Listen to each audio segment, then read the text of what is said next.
If you're a mom like me, you have health, you have fitness goals, but you also have kids and a husband at home that you need to make dinner for as well, and you don't want to be cooking two separate dinners for yourself so that you can stay on track, and for your kids so that they'll actually eat whatever you're making, I got you. Hey friends, welcome back. My name's Melanie if you're new here. Today I'm gonna be sharing some meals, some dinners that I make for my family throughout the week that are just practical, simple, wholesome dinners that everybody can enjoy that will also help me to stay on track with my own personal health and fitness goals. This is gonna be fun. Okay, let's get cooking.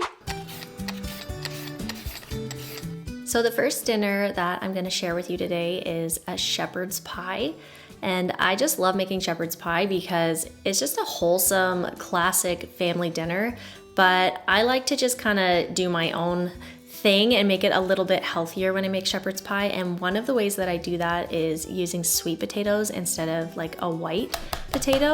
And there's just so many health benefits to using sweet potatoes. One of them is that it has a little bit more fiber, it's more of a complex carb, and it doesn't spike your blood sugar as much as a white potato. So I like to just use sweet potatoes, and I get those boiling first, and then I chop up my vegetables, which usually are onions and celery, carrots, and I'm adding some ground beef to a pan. And once my meat has browned, I always like to just strain off as much of that fat as I can. And then I'll add my veggies back in with the meat so that everything can kind of cook together. And just a side note, I typically will share my full recipe breakdown in my videos, but unfortunately, this past week has just been crazy around here. We were hit with a massive ice storm and lost power for a full week. So I would just rather get this video out to you guys and give you some meal inspiration, and hopefully you can just watch and pick up on some of the things that I'm doing here. And something different that I tried with this recipe was adding a can of baked beans. Now, this is a way that you can get your kids to eat a meal like this. It adds a little bit of sweetness, and it's just a fun take on a typical shepherd's pie, which doesn't usually have baked beans in it. And I like to also add a splash of tamari and some bone broth, and it just adds a little bit more flavor and moisture in with the meat. And I always add a little bit of tomato paste as well. So once everything's cooked, I strain off those potatoes, and I'm gonna put them in a blender so that they get nice and smooth and creamy. And I always add a little bit of butter and just a pinch of nutmeg. It adds such a wonderful flavor to sweet potatoes, but just be careful that you don't add too much here because it is a strong spice and it can really throw off a meal if you put too much. So once that's blended up, I just put it right on top of the meat and the veggies and put it in the oven until it's nice and brown and bubbly on top. And if your kids like to, you can add a little bit of ketchup, or you can just serve it how it is. And this is one of my favorite go-to family dinners that everybody loves.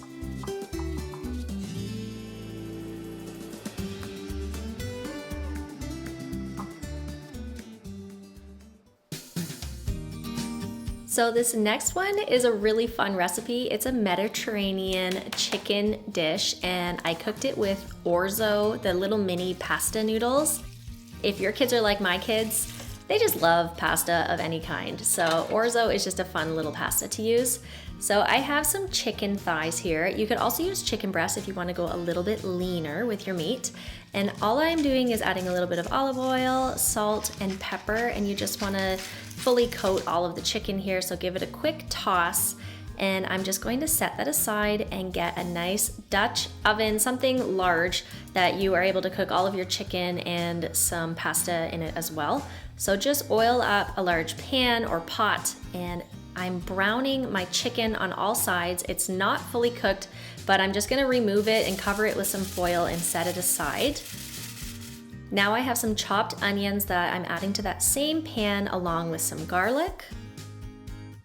You want to cook that for a few minutes, but just be careful that your garlic does not burn. So this is the orzo little pasta noodles, and I'm using 1 cup, stirring it to coat in the same pan. Give it a little toast, and this is a fun little addition. I have some sun-dried tomatoes in oil and some white wine. So I'm using about a cup of white wine, but don't worry, it does cook off. And I also have some chicken broth, so I'm adding another cup of chicken broth here along with the juice of 1 lemon. Stir everything together and bring it up to a simmer and add your chicken back into the pot.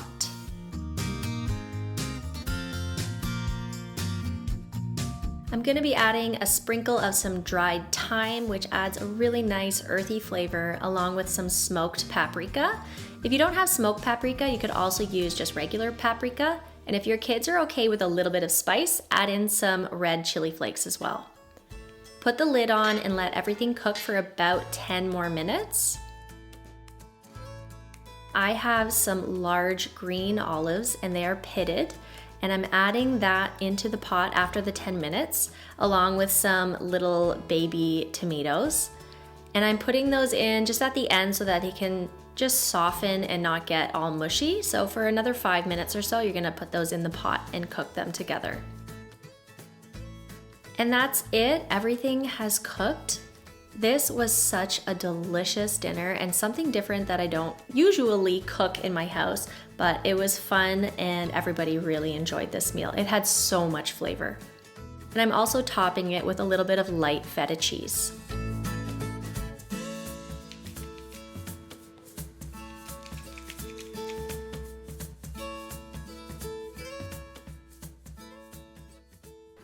For dinner tonight, I'm thinking about making some kind of Mexican-inspired bowl. I have ground turkey that's thawed, but it's already after 3 o'clock and I have a dentist appointment at 5 o'clock, so that's like the worst time to have a dentist appointment because I somehow have to get dinner on the table before I leave. So if I start the brown rice now, it'll take about 45 minutes to cook, and then I'll just shut it off and leave it on the stovetop so it's ready to go for dinner. And then when I get back from my dentist appointment, I can just quickly cook up some ground turkey meat, add a little bit of like taco seasoning mix. Everybody will be happy. As a mama who prioritizes health and fitness, I like to make healthy swaps where I can, and one of those healthy swaps is by using a brown rice instead of a white rice. Obviously, it is healthier for you, it's more of a complex carb, but don't get me wrong, I will use white rice many nights for dinner, but when I can and when I plan ahead, I like to use brown rice instead.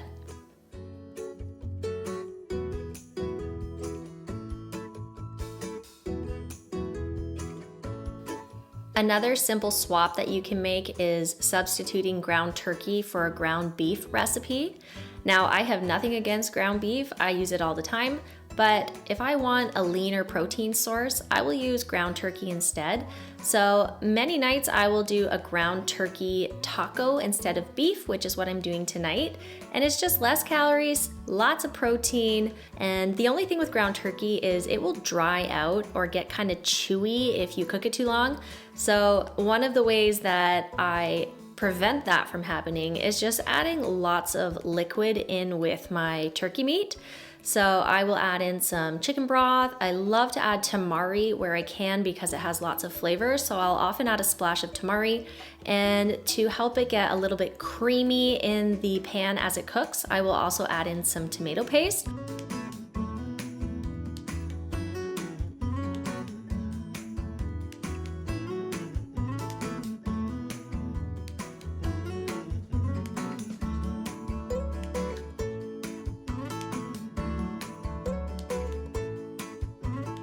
Another thing that I like to do is substitute sour cream with a high protein Greek yogurt.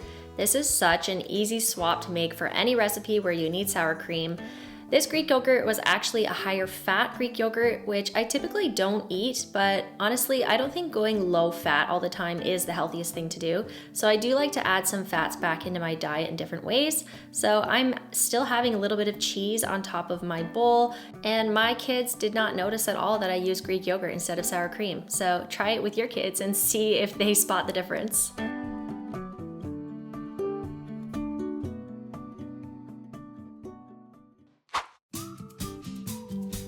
Tonight, I decided to have some fun in the kitchen and do some Asian-inspired meatballs. So I am just using some hoisin sauce, about 2 tablespoons, a tablespoon of tamari. I have rice vinegar, about a tablespoon of that. And I also have black vinegar, but if you don't have this, you can simply leave it out. That is no problem at all. Or you could substitute it with a little bit more soy sauce or white vinegar, whatever you have. and a teaspoon of toasted sesame seed oil. This stuff is like magic. It makes everything taste so good. I'm also adding a little bit of coconut sugar, more than I was supposed to, but about a tablespoon, and about a teaspoon of cornstarch. And then I just have a cup of water here. I'm gonna pour it in slowly and just until everything has dissolved and mixed together. So this is going to be the sauce for my meatballs. It's not actually going to be mixed in with my meatballs. So I'm gonna set that aside, and now I'm gonna work on the meat portion. So I've chopped up one onion really finely and a few garlic cloves. Now I'm gonna be using a lean ground beef for this recipe and some almond flour, about a 1/3 cup of almond flour, but you could also eyeball it and just see how the texture feels. And then I'm grating in some frozen ginger. You could also use a little bit of dried ginger is fine as well. And a couple tablespoons of soy sauce because that makes everything taste better. 1 egg also, and this is oyster sauce. I'm really trying to use up all of the Asian ingredients that I have in my fridge from another recipe that I was playing around with. So I'm really just putting a little bit of this and that in this recipe. If you are comfortable doing that in your kitchen, I recommend just adding a little bit of everything. But if you want specific measurements, try to follow along with my video or just ask ChatGPT what you should do because, I mean, that's the answer to everything these days, isn't it?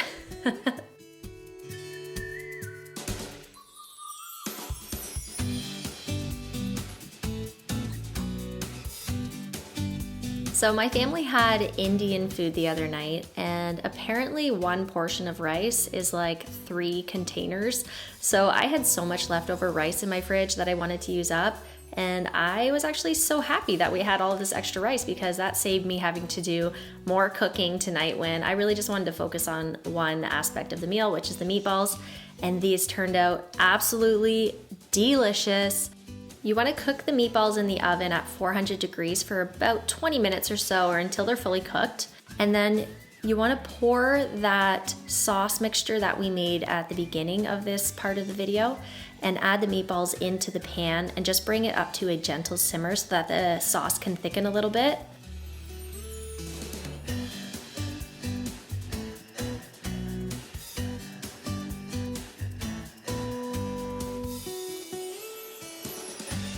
I don't know about you, but sometimes I get into a little bit of a cooking slump where I just keep making the same recipes over and over again because I'm bored or I'm not inspired or I just don't have the mental capacity to think of something different and unique to make. But tonight I decided to try something different and unique, and I'm so glad that I did because everybody really enjoyed this dinner. Well, I hope you feel inspired by some of these recipes, and if you do, make sure you hit the like and subscribe, and I will see you guys again soon. Bye for now.